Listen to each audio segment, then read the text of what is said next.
there's a couple of occasions in both training blocks where I will release the handbrake a little.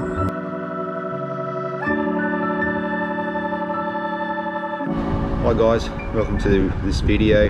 Today I'm going to go through how the training blocks for the MAF method versus 80-20 project will work. First off though, I want to just welcome all the new subscribers to the channel, and also really want to thank everyone who took the time to comment on my last video about the 2021 goals. Look, really do appreciate so much that you would take the time to watch these videos, and also to make an effort to comment down below whether they're good or not so good. It really doesn't matter, and I try to answer all the comments here on the channel. So guys, thanks very much, keep those comments coming, I really do appreciate it. Alright, so might just go for a run and then we'll dive into these training blocks.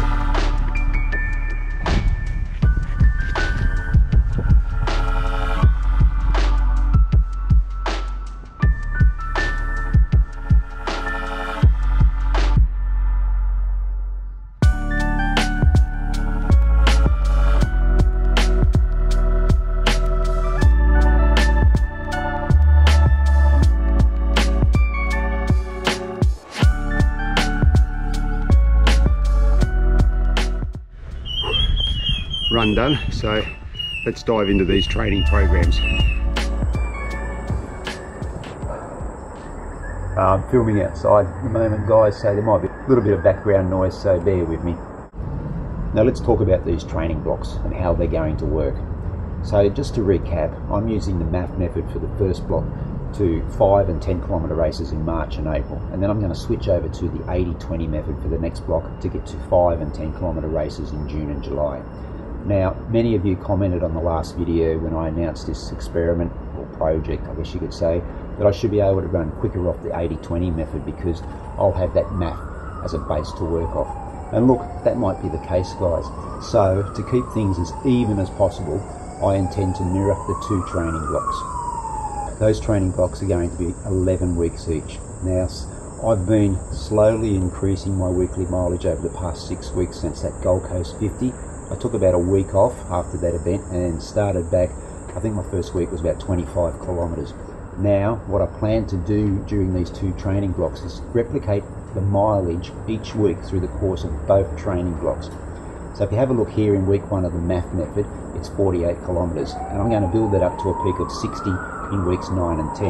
Now when I switch over to the 80-20 for the second block, each week's mileage will be the same. The only difference will be I will substitute one run a week for a higher intensity or speed session. Now I'm going to go through how that will work when I kick off the 80-20 block later in the year. But first let's talk about the MAF method training block, which I have.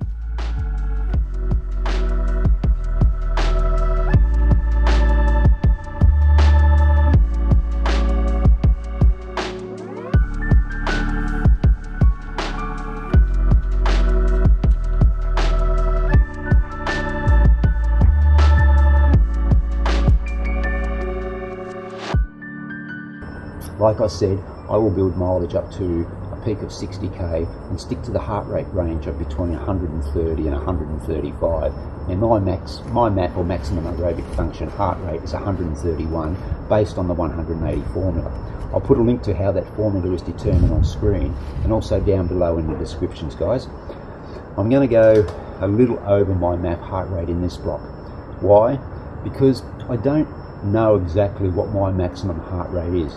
It's also summer here in Australia, and the hotter weather naturally just increases the heart rate when running. And also because I'm only treating the MAF as a guide and not as a law. Now, I'll be running 5 days a week in these training blocks, and mostly on grass. If you've been following the channel, you know I've had this knee issue, a bruised patella that I've been dealing with for a little while, and the grass running has been really helping over the past couple of weeks. So I'm going to stick with that surface through the majority of both training blocks. Now there are going to be times when I'm running on harder surfaces, like park runs on Saturdays, but I think that's going to be okay. Also, just on the park runs, there's a couple of occasions in both training blocks where I will release the handbrake a little and run these a bit quicker than just the normal runs during the week. Now I've only done this to just mix it up a little bit and not let the frustration of MAF especially become a pain in the butt. If you ever run to MAF levels before, you know how frustrating it can be to run the same way day in and day out. So the park runs will help overcome that, I think, or I hope. Because I'm doing these park runs as part of the MAF block, I'll do the same in the 80-20. So you can see here where I plan the quicker park runs in the training block in weeks 3 and 7. Now, also in week 3, I'm introducing some strides after some runs, about twice a week. I love strides, they're a hidden gem. They get you turning the legs over a bit quicker without too much stress on the body. I'll keep these strides to about 15 to 20 seconds at about 80% of top speed so the heart rate doesn't get too out of control. I'll start with 4 or 6 and build up to 10 towards the end of each training block. So, let me tell you now what races I'm planning to do. Now, they're all close to Brisbane, so there's not much travelling to do. The first one is a 5k at the Great South Run on March 28. This is, I think, about 6 or 7 weeks into the training block. I should mention that I have tried to work races in both training blocks as close as possible to the corresponding weeks. Now, the 10 kilometre race as part of the first MAF block comes at the end of week 11, and it will be at the Gold Coast Running Festival. I was planning to have a rest after the first block, but I'm going to move straight into the 80-20 training block, which I'm going to talk about a little bit closer to the time, guys. So there you have it. That's how I see both training blocks working. I hope you'll follow along with the journey and see which training block provides the better results. Each week I will provide a training update in one of the videos on the channel so you can follow my progress.